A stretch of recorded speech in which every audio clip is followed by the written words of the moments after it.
Isang mapagpalang gabi sa iyo, Kuya Jay, at sa lahat ng mga nakikinig ngayon sa iyong programa. Itago mo na lang ako sa pangalang Joshua. Gusto ko lang ibahagi itong nangyari sa akin na hanggang ngayon po ay natatakot pa din ako.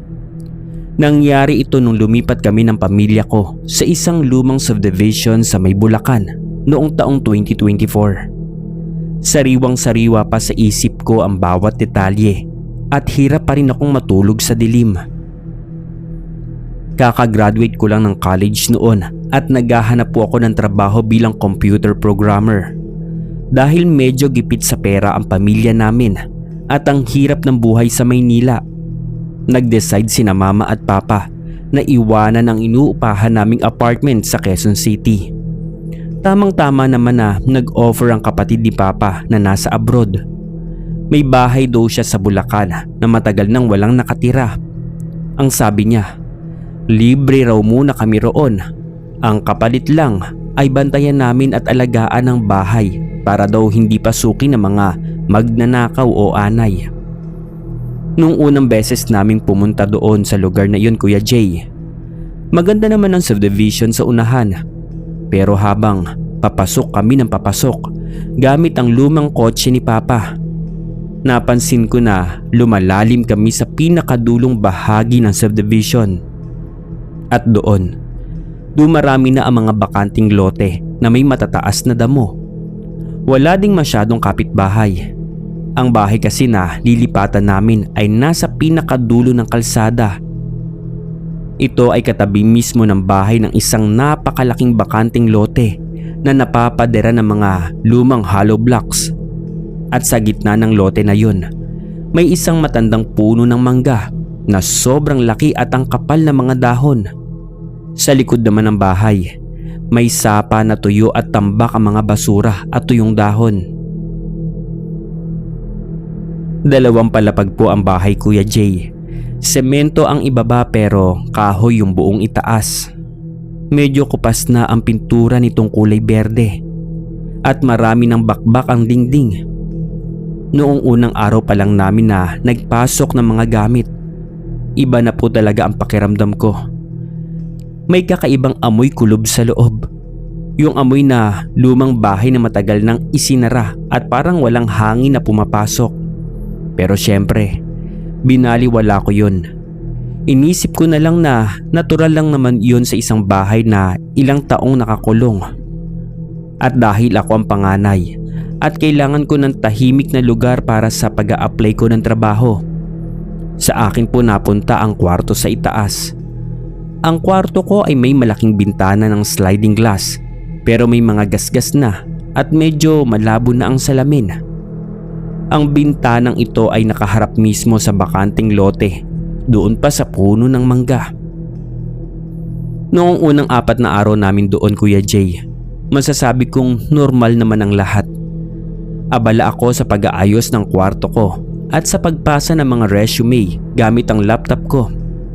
Dahil gabi ko mag-update ang mga foreign clients na ina-applyan ko sa internet, madalas talaga akong mapuyat.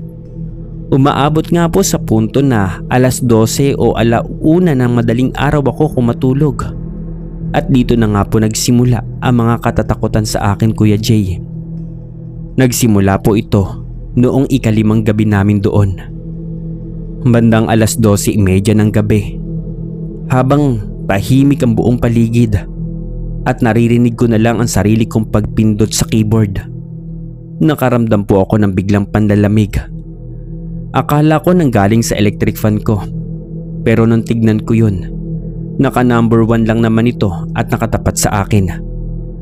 Kakaiba yung lamig, parang tumatago sa balat ko. At pagkatapos, biglang may narinig akong mahinang tunog mula sa labas ng bintana ko. Parang may dahon na tumatama sa salamin. Kaya naman sumilip ako sa bintana. Medyo madilim sa labas dahil sira ang street lamp sa tapat ng bahay namin. Pero dahil sa liwanag ng buwan, kitang-kita ko ang puno ng mangga. Malayo ang mga sanga nito sa bintana ko. Kuya Jay, may mga 5 metro ang distansya, kaya imposibleng dahon iyon. Hinayaan ko na lang po muna. Pero makalipas ang 10 minuto, na iba ang tunog. Hindi na ito ang kaluskos ng dahon. Naging tunog ito ng kuko na kumakamot sa salamin. Mabagal pero tuloy-tuloy. Maya-maya ay tumayo ako at lumapit ako sa bintana. Binuksan ko ang sliding glass at sumungaw ako sa ibaba. Tinignan ko kung may pusa ba o ibon sa may pasimano pero wala naman akong nakita. Sobrang tahimik ng gabing iyon. Pero nung ibinaling ko ang tingin ko sa ilalim ng puno ng mangga sa bakanting lote, may napansin po ako. May isang itim na hugis bilog na bagay na nakapatong sa ibabaw ng isang lumang hollow block sa tabi ng puno. Sa sobrang dilim, mukha talaga siyang lumang bola ng basketball na iniwan ng mga bata. Nagtaka lang po ako kasi nung bandang hapon, tinulungan ko pa si Papa na maglinis sa tapat at wala naman akong nakitang bola doon. Kaya naman isinara ko na lang ang bintana. Nilak ko pa ito at nagpa siyang matulog na dahil baka napapagod lang ang mga mata ko.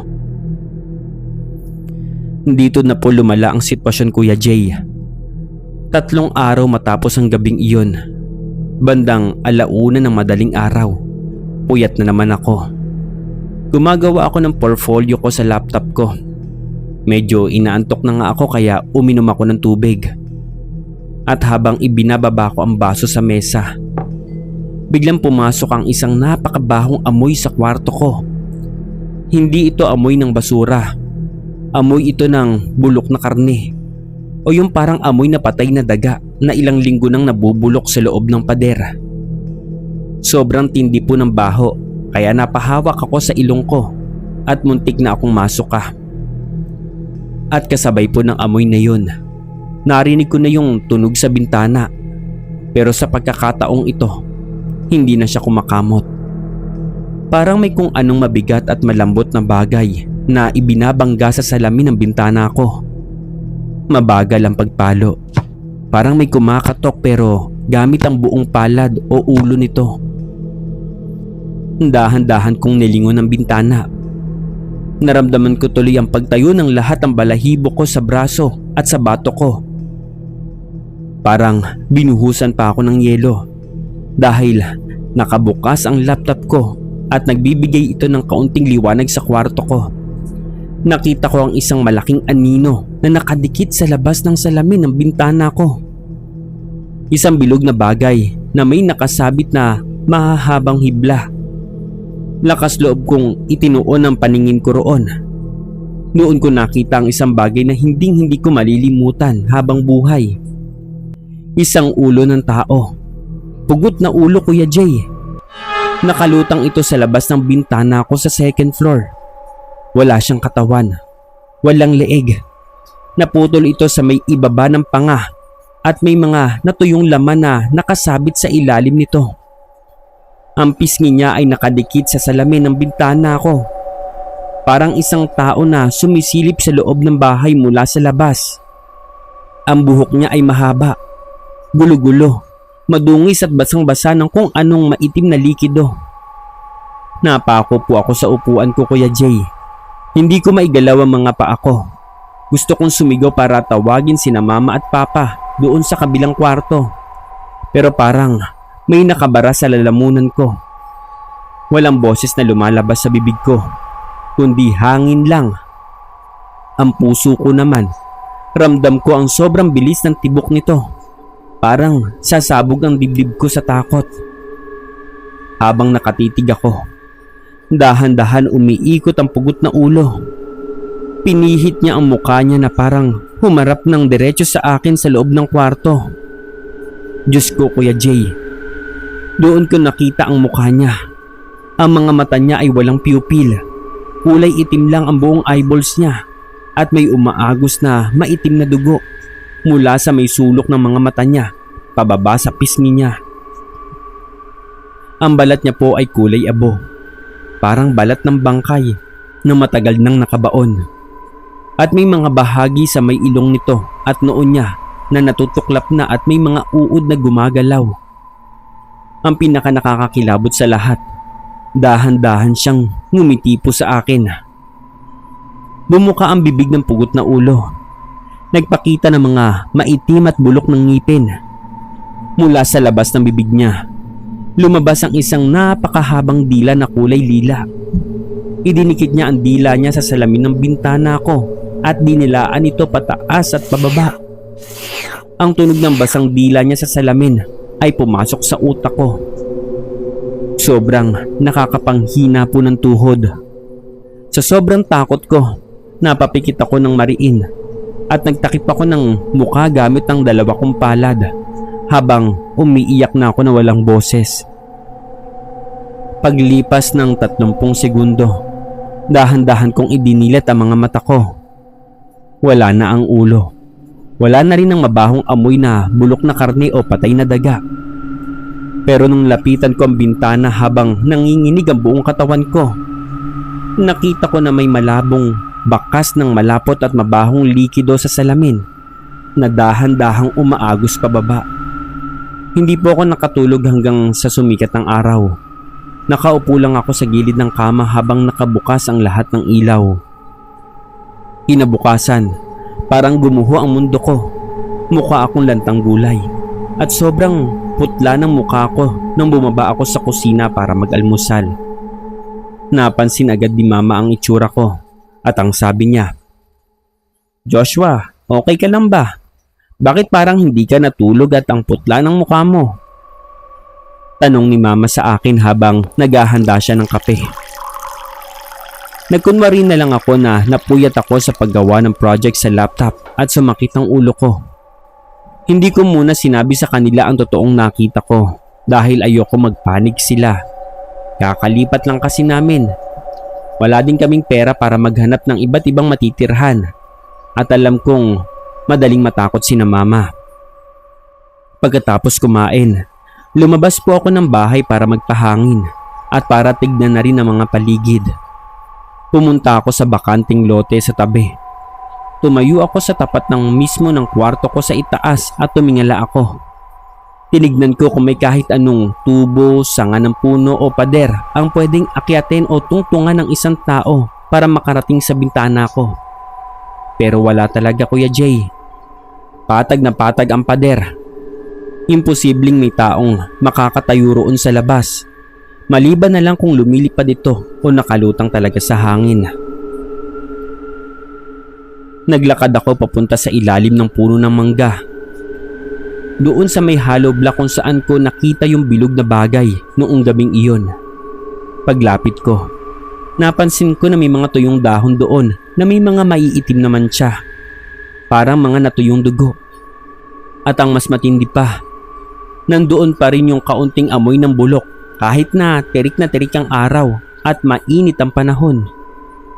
Dahil sa takot ko, naglakad-lakad ako sa subdivision para maghanap ng mapapagtanungan. At nakita ko ang isang maliit na sari-sari store. Mga 3 kanto ang layo mula sa bahay namin.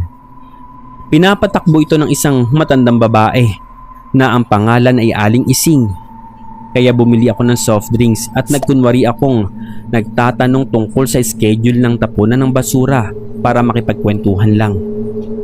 "Aling Ising, bago lang po kami doon sa dulo.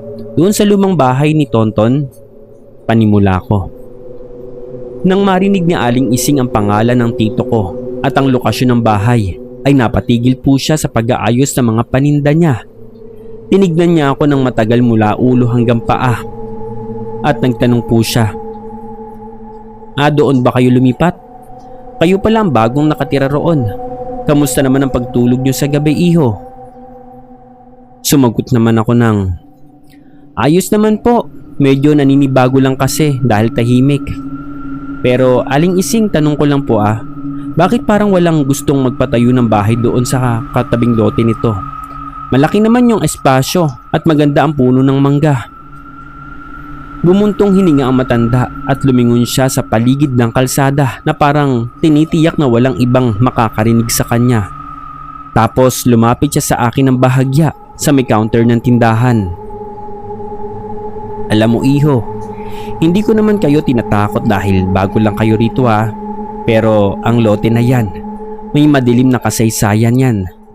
Noong pinuputol pa lang ang mga bukid dito para gawing subdivision. Mga huling bahagi siguro ng 1990s yun. Kinabahan ako bigla. Napatanong tuloy ako ng, ano nangyari po roon, Aling Ising? At sumagot naman si Aling Ising. May mga construction worker kasi iho na nagtatrabaho roon. Isang gabi nagiinuman sila doon sa tapat ng puno ng mangga na yan. Dahil din sa kalasingan, nagkapikunan ng dalawa. Ang balita rito sa amin pinagtulungan ng iba at pinagbibiyak ang katawan ng isang kasamahan nila gamit ang karet at itak. Ang masama pa roon iho nung matagpuan ng piraso ng katawan sa sapa sa likod. Hindi na nahanap ang ulo ng biktima. Tinanggal at itinago raw ng mga salarin. O baka ibinaon kung saan. Kasi hanggang ngayon, hindi pa rin natatagpuan ang ulo niya. Nanginig ang dalawang tuhod ko sa narinig kong iyon, Kuya Jay. Halos mabitawan ko yung hawak kong bote ng soft drinks. At ipinagpatuloy na ni Aling Ising ang pagkukwento. Kaya ang sabi ng matatagal na rito sa subdivision, nagpaparamdam yung pugot na ulo na yan. Naghahanap ng katarungan. O kaya naman naghahanap ng katawan ng tao na pwede niyang pag-arian para makapaghigante. Marami na rin nangopahan sa bahay ng tito mo, iho. Pero lahat sila hindi tumatagal ng 1 buwan. Umaalis sila dahil sa mga katatakutan kapag gabi. Nagpasalamat ako kay Aling Ising at nagmadaling bumalik sa bahay. At habang naglalakad ako, pakiramdam ko ay lalong bumigat ang bawat hakbang ko. Ngayon, malinaw na sa akin ang lahat. Hindi lang basta simpleng multo o ilusyon ang nakita ko ng mga gabing iyon. Isang ligaw at galit na kaluluwa ang nagpaparamdam sa bintana ng kwarto ko. Nang sumapit ang gabi, nagpasya akong gumawa ng paraan para maprotektahan ang sarili ko. Hindi ko pinatay ang ilaw sa kwarto ko. Iniwan ko itong nakabukas kahit na maliwanag. Naghanap din ako ng isang makapal na kumot at ibinalandra ko ito sa buong bintana. Nilagyan ko ng tape ang mga gilid para siguradong takip na takip ang sliding glass at hindi ko makikita kung ano man ang lalabas sa may labas. Inisip ko rin, kung hindi ko siya makikita, baka hindi ako masyadong matakot at makakatulog ako ng maayos. Pero malaki po ang pagkakamali ko, Kuya Jay. Dahil ang akala kong kaligtasan ay siyang simula pala para sa pinakamatinding bangungot ng buhay ko. Dahil bandang alas 12:45 ng madaling araw, habang nakahiga ako sa kama at sinusubukang ipikit ang mga mata ko, naramdaman ko na naman yung pamilyar na matinding panlalamig. Pero sa pagkakataong ito, mas masahol pa. Kasabay ng lamig ay ang pagpasok ng napakabahong amoy. Pero ngayon, ramdam ko na hindi na sa labas nang gagaling ang amoy dahil nasa loob na mismo ng kwarto ko. Ang amoy na umiikot sa mismong paligid namin ng kama ko, Kuya Jay. At biglang, nagsimulang pumikit-pikit yung fluorescent lamp ko sa kisame. Kumurap-kurap ang ilaw. Lumikha ng mga nakakakilabot na anino sa dingding. Hanggang sa marinig ko ang isang malakas na tunog na nagpaputok ng bumbilya. Tuluyang namatay ang ilaw ng kisame at nagdilim na ang buong kwarto. Ang tanging nagbigay lang ng kaunting liwanag ay ang screen ng laptop ko na nasa ibabaw ng mesa ko sa tapat ng kama ko. At doon ko narinig ang tunog, isang tunog na nagpatigil sa tibok ng puso ko. Hindi ito sa bintana, ang tunog ay nagmumula sa sahig, doon sa madilim na sulok ng kwarto ko, malapit sa lumang aparador. Tunog ito ng kung anong mabigat na bagay na gumagapang o gumugulong sa ibabaw ng lumang sahig ng kahoy. At dahan-dahan, habang nanginginig ang buong katawan ko at tumutulo ang pawis ko sa noo, umupo ako sa kama. Inabot ko ang laptop ko at iniharap ko ang screen nito patungo sa direksyon ng aparador para magsilbing flashlight ang liwanag ng screen. Ang puting liwanag ng laptop ay tumama sa sahig sa may gilid ng aparador. At doon, nakita ko uli ang pugot na ulo. At nasa loob siya ng kwarto ko, Kuya Jay.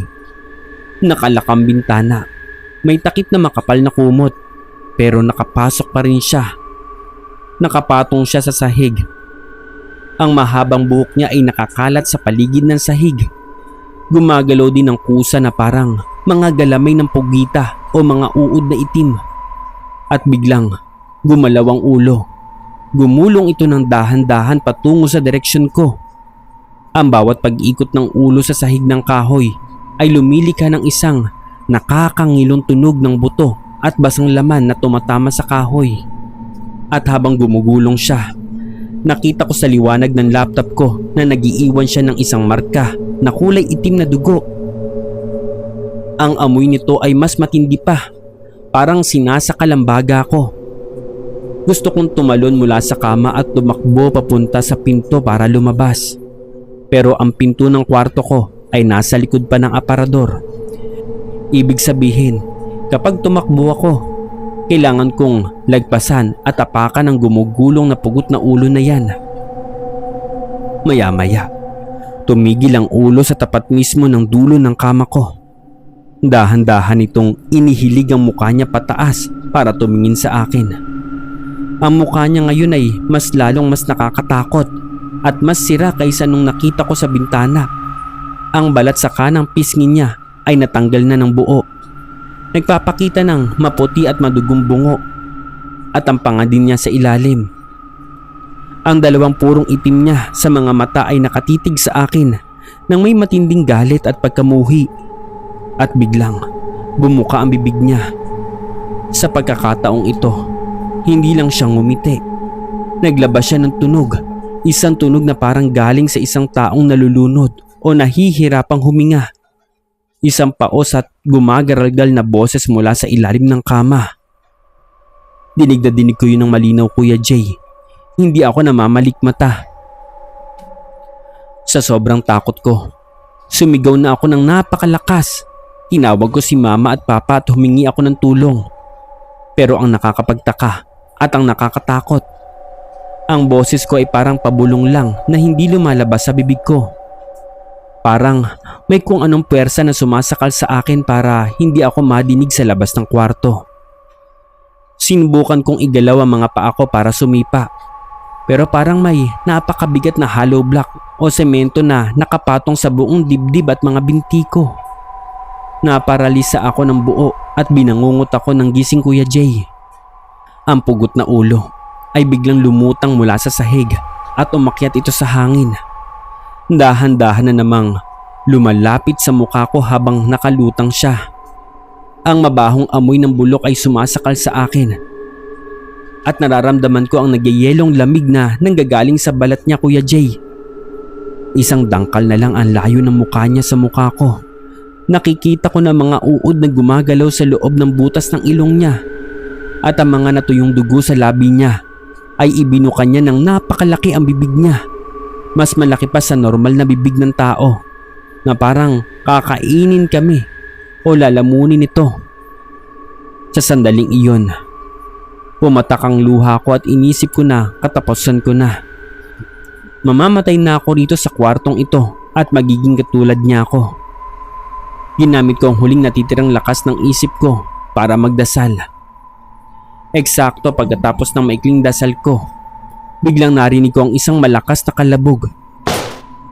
Bumukas ang pinto ng kwarto ko at nagliwanag ang buong paligid dahil sa ilaw na nanggagaling sa labas ng hallway. Joshua! Joshua! Ano nangyayari sa'yo? Bakit ka sumisigaw? Sabi ni Papa sa akin. Hawak ang isang flashlight at kasunod naman niya si Mama na umiiyak sa takot. Sa isang kurap ng aking mata, kasabay ng pagpasok nila Papa at Mama, biglang nawala ang pugot na ulo, nawala ang matinding lamig at biglang gumaan ang dibdib ko. Napabalikwas ako ng bangon, habol ang aking hininga na parang galing sa ilalim ng tubig at basang-basa ako ng pawis.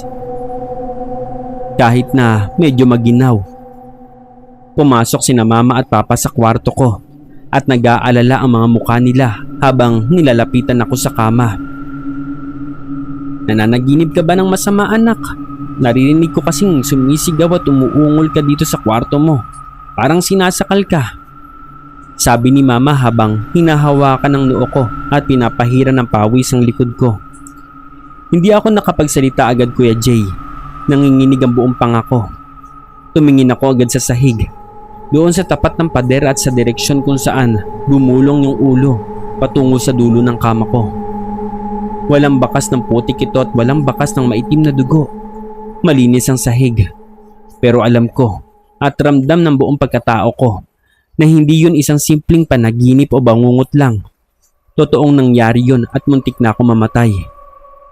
Noong mismong umaga na yun, hindi ko na kayang itago pa. Kaya naman sinabi ko kay Papa at kay Mama ang lahat ng nakita ko. Nung nakaraang gabi at nung gabi ding iyon, sinabi ko rin ang nalaman ko mula kay Aling Ising sa tindahan tungkol sa krimen at sa kulang na bahagi ng katawan ng construction worker na pinatay sa katabing lote noong araw. Noong unang nakita ko sa mukha ni Papa, medyo nag-alinlangan siya at baka stress lang daw ako sa paghahanap ng trabaho. Pero nung makita niya ang labis na panginginig ng mga kamay ko at ang matinding takot ng mga mata ko, na alam niyang hindi ko kayang pekein kahit kailan, nag-decide si Papa na tawagan ng kapatid niya na nagmamay-ari ng bahay na nasa abroad.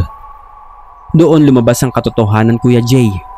Aminado ang tito ko na kaya pala libre ang nakuha naming bahay at pinababantayan lang sa amin ay dahil wala ding gustong umupa roon ng matagal. Ang lahat ng mga nakaraang tenant o nangungupahan doon ay umalis din makalipas ang ilang araw o linggo dahil sa parehong karanasan. Mga kakaibang tunog na kumakamot sa salamin, mabahong amoy na bulok na karne gabi-gabi, at ang anino ng isang ulo sa labas ng bintana. Hindi na kami nagdalawang isip pa, Kuya Jay. Noong hapon ding iyon, kahit wala pa kaming malilipatan ng maayos, nag-impake kami agad ng lahat ng mga damit namin at gamit namin. Isinara namin ang bahay at lumayas na kami roon. Kaya bumalik kami sa Maynila at nakipagsiksikan muna kami sa isang maliit na kwarto sa bahay ng isa naming kamag-anak sa Quezon City.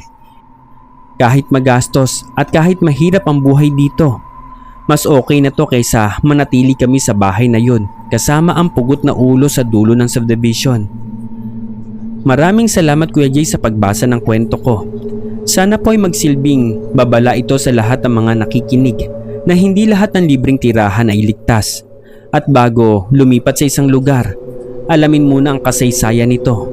Dahil may mga lugar na sadyang may mga multo at ligaw na kaluluwa na hindi pa rin talaga matahimik. Magandang gabi po sa iyo, Kuya Jay, at hanggang dito na lang po at marami pong salamat.